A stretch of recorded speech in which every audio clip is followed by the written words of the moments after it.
Hello, viewers. I'm Simon Preston, and welcome to Reggae Boys Commentary. Thank you very much for tuning in to yet another video on this channel.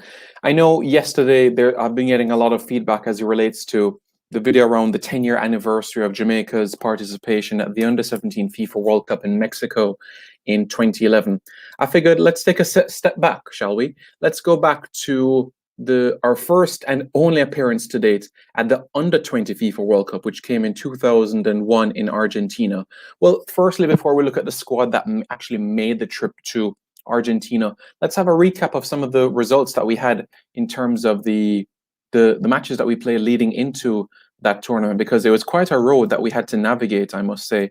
It had a lot of bumpy roads. We had to pick up some draws to get by in certain games, but at the end of the day, we got through. It's historic, and that day in the Centennial Park in Toronto, Canada, is a day that will live long in the memory of Jamaicans all across the globe. So, that is a scenario which we should never, ever forget.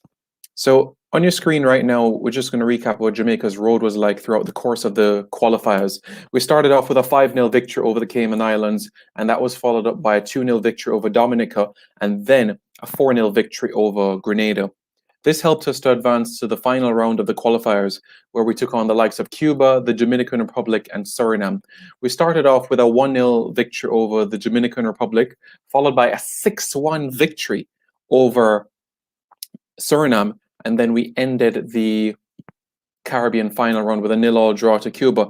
Actually, the only reason why we advanced to the final round of the qualifiers, which was the CONCACAF round, is due to our goal difference. We had a +6 goal difference, while Cuba had a +4. But we did what we needed to do. That 6-1 victory over Suriname helped us immensely, and this helped us to get that progress that we needed to advance to the final round of the qualifiers. We're in Group B. Canada hosted one group, Trinidad hosted another group, and we made some waves. We made some serious waves. We drew 1-1 with Mexico, and then after that, we defeated Honduras 2-1. And in the last game of the group, we drew 0-0 with the Canadians, and we made progress to the next round and to the Under-20 FIFA World Cup for the first time ever. Can you believe that, Reggae Boys fans? 20 years ago? 20 years ago. Let that sink in. 20 years ago. Not 10, not 15, but 20. Wow. Wow. Let that sink in. 20 years ago. It's quite something to take in. 20 years, and today this is still our only ever appearance at the Under-20 FIFA World Cup.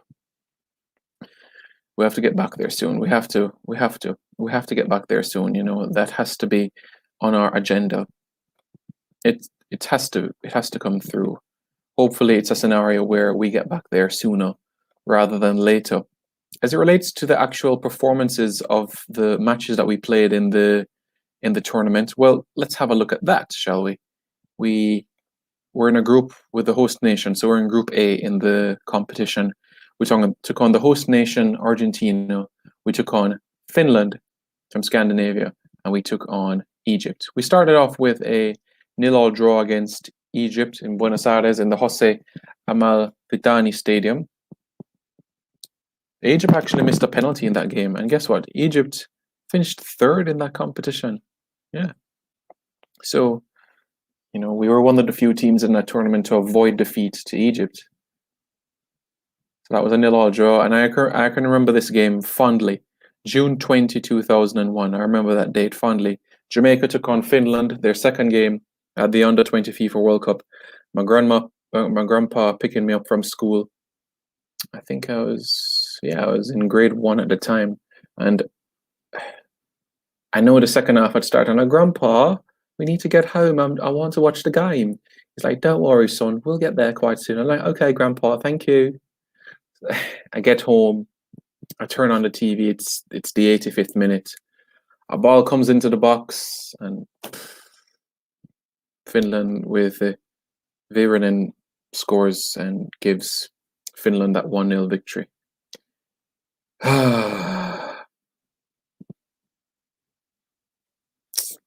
Unfortunate. But because I felt that we could have gotten a point from that game, but I guess the surprise of that group was the Egypt 7-1 loss to Argentina. But then we ended the group stages on a positive note. Well, not a positive note, but it was amazing that period of time because Confederations Cup was going on and you had World Cup qualifiers going on and you had the Under-20 FIFA World Cup going on. 2001 was just a brilliant year for football, I must tell you. So we took on Argentina. We got our first goal of the World Cup thanks to Fabian Dawkins. Remember Colaccini? Fabrizio Colaccini? For Newcastle United, he played. He scored against Jamaica. Saviola got a brace in that game as well. And also Esteban Herrera scoring as well. So those were the scores, and Jamaica was eliminated from the competition, but we did leave the group. We did leave the tournament, rather, with a point. So that's something that we can hold in our grasp very well. Yeah. I'm proud of what we were able to accomplish. Now, many of you have been asking as well, what is the squad? Well, before I look at the squad and we look at the accomplishments and everything like that, remember this. The 18-man squad that we took, 14 players of the 18 that made the trip to Argentina made at least one appearance for Jamaica at the senior level. Now, in the grand scheme of things, you might say, 14 out of 18, that's not bad. 14 of the 18 players actually going on to represent Jamaica. You would say that's brilliant, right? And in the grand scheme of things, you could say, yeah, that's good. We had a decent turnover. But many of those players either only had 1 or 2 appearances for Jamaica or didn't live up to their potential. Let's get into that list, shall we? Let's look at the players, and we're starting with the goalkeeper, a man that has played a Under-17 World Cup for Jamaica, and that is Alian Whitaker. Alian Whitaker played for Jamaica at the Under-17 FIFA World Cup in New Zealand, and he also played at the Under-20 FIFA World Cup, which was in Argentina. So, Alian Whitaker, what was his story in the national setup? Well, he only recorded ever 1 cap for Jamaica, 1 appearance for Jamaica at the senior level. That was a 1-1 draw against Panama in 2007. That was his first and only ever cap for Jamaica at the senior level. He played for JDF, played for Hazard, or lately called Portmore United. But my favorite moment for him in a Jamaica shirt was at the Lunar New Year Cup in 2007 under Bora Milutinovic. During that period of time, he made 2 penalty saves and he scored a goal as well. So we won the Lunar New Year Cup in 2007 and he even scored in the penalty shootout as well. So he got Jamaica their first piece of silverware, well, only piece of silverware under Bora Milutinovic. So that's Alian Whitaker. And guys, of this 18-man squad, all of them right now are 39, 38, 37, 40, in that region, 36. So they're not playing right now, but we can at least reflect on how they did in terms of the national setup. Sheldon Baptiste, 3 caps for Jamaica. So he made 3 appearances for Jamaica. Not a lot. Played for the likes of Benfica, Portmore United, and also Rivoli United. So we'll remember Sheldon Baptiste from his appearances for those clubs in the Premier League. Shafar Thomas, arguably one of the most accomplished players to come out of this crop of players. And what I enjoyed as well, even before the Under-20 FIFA World Cup in Argentina, Shafar Thomas was playing for Jamaica in the senior team. He played against Cuba in that 4-1 victory at the National Stadium prior to the Under-20 World Cup, where Nandilo scored 2, Ricardo Garden scored 1, and Andy Williams scored 1 as well. That 4-1 victory in a friendly international. So Shafar Thomas made 52 appearances for Jamaica at the senior level, played for 7 different MLS sides. Can you imagine that? Yes, 7 different MLS sides. He was first drafted by the Dallas Burn. That was the first side where he really made his first imprint at Kansas City Wizards, LA Galaxy, Chivas USA, Philadelphia Union, Sporting Kansas City, Montreal Impact, and he ended his career with the Fort Lauderdale Strikers. So, and he was part of Jamaica's squad at the Gold Cup 2009 and 2011, and he is now coaching with the Turks and Caicos Islands football team. So, one of the most accomplished players to come out of this set. In terms of expectations, I expected him to, as a central defender, I think he could have been a mainstream defender for long, but the injection of Mariappa and Nosworthy meant that he didn't get up to 60 or more appearances, but captained us, the Caribbean Cup winning team 2010. Good memories there. Fabian Blake played for Savannah FC in Jamaica. Shane Stevens passed away last year, September 28th, 38 years of age, one cap for Jamaica. That came against the Cayman Islands in 2000. That was his only cap for Jamaica.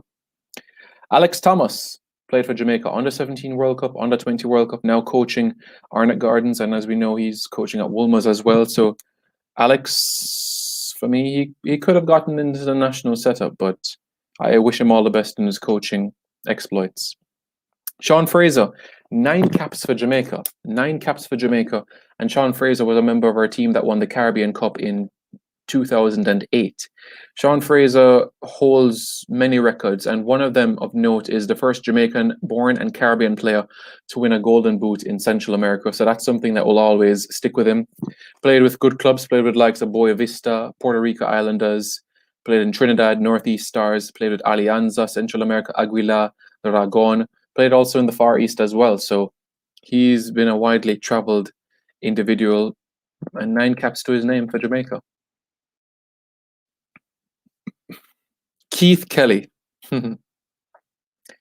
What can we say about Keith Kelly? Under-17 World Cup, under-20 World Cup. By the time he was playing for Jamaica at this tournament, he was at PSG, and he was rubbing shoulders with Ronaldinho. I hope he has Ronaldinho's WhatsApp and BBM, because Keith Kelly was highly praised by Ronaldinho. In fact, Ronaldinho says he was the most gifted non-European, non-South American that he played with. So let that sink in. Let that sink in. Yeah, so he was in the B team at PSG and sent out on loan to Belgium, 2002, 2003. Came back to Arnott Gardens after that. Played with Harbourview, Sporting Central Academy. Now in Antigua. I'm not sure if he's still playing right now as we talk, but he was over in Antigua for a little time, and he's still 38. Can you believe that? 9 caps for Jamaica, and was part of our team that won the Caribbean Cup in 2005. Omar Daly, for me, the most accomplished player of this list of players. Omar Daly played at an under-20 World Cup, played overseas as well. 75 caps for Jamaica and 7 goals in the process. 39 years of age. Played 13 years for Jamaica from 2000 to 2013. Played with Reading, Preston North End, Charleston Battery, Bradford City, Rotherham, Motherwell, Minnesota United, Oklahoma City Energy. Great player. Scored key goals for Jamaica as well. Goals that we will remember. Barbados in a friendly match, 2003. And the first ever football match that I ever watched at the National Stadium was Jamaica against Martinique, March 2003. And he pulled 1 goal back for Jamaica in a 2-2 draw. I think Claude Davis got the equaliser for us last minute. Scored against St. Lucia, Haiti, Guatemala, and scored in the Gold Cup for us against Grenada, arguably his best ever goal in that 4-0 victory, which landed him that move to Motherwell. Scored in a World Cup qualifier as well against the Bahamas. That was also a brilliant goal as well. An accomplished player. Quite an accomplished player. And done well. Won locally the Premier League title for Jamaica at Portmore United as well. So he's been a player that has accomplished quite a bit, and I think I'm proud of what he has been able to accomplish in the game.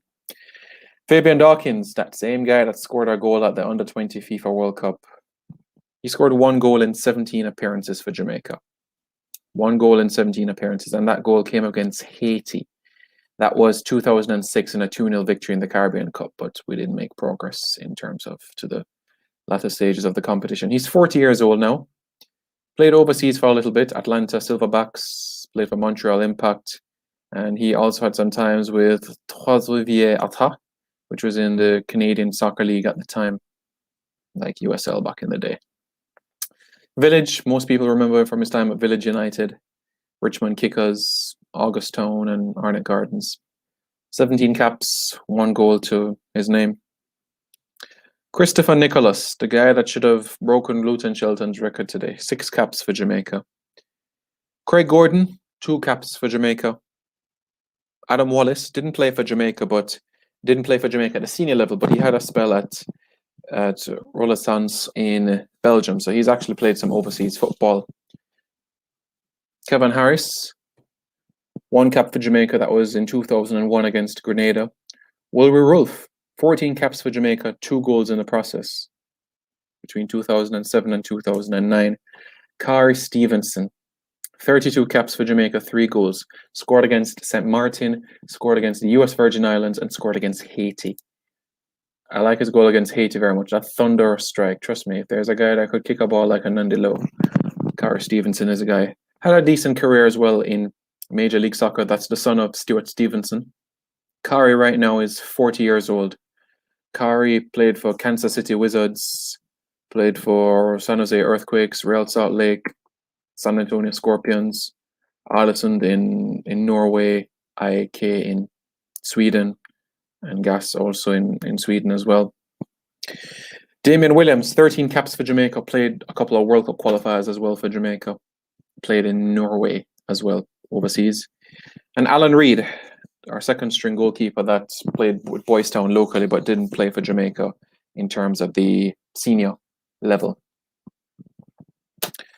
So Reggae Boys fans, that's the 18 players that made the trip to Argentina. 14 of the 18 played for Jamaica at the senior level. And to be honest with you, in terms of who really made an impact in the national program, you're thinking about Omar Daly, Shafar Thomas, Kari Stevenson, that really cemented their spot for a period of time. 3 players. Although 14 went on to actually play for Jamaica, 3 really cemented their team. Wilbur Rolfe was in and out of the team, 14 caps, right? Damon Williams also was in and out of the team, right? So if you want to push it, you could say 5. Sean Fraser, Keith Kelly, they were in and out of the team, but it weren't an imprint. So Fabian Dawkins as well was in and out of the team as well. But essentially, if you're going to be hard and fast, 3 players, but at a push 5. Shafar Thomas, Omar Daly, Kari Stevenson. That's how the cookie crumbled in this instance 20 years ago. Reggae Boys fans, let me know your thoughts about the makeup of this squad, you know, in terms of what they were able to accomplish. Do you think that this squad should have accomplished more in terms of more being able to advance to the national setup? Or are you happy with the few that actually made a home in the national setup? The Omar Daly's, the Shafar Thomas's, the Kari Stevenson. I spoke about Wilbur Rolfe and Damon Williams that played at some point, Fabian Dawkins, Sean Fraser, Keith Kelly. Which player disappointed you the most? Which player impressed you the most? Let me know your thoughts in the comments below. And don't forget to subscribe to Reggae Boys Commentary. Take care.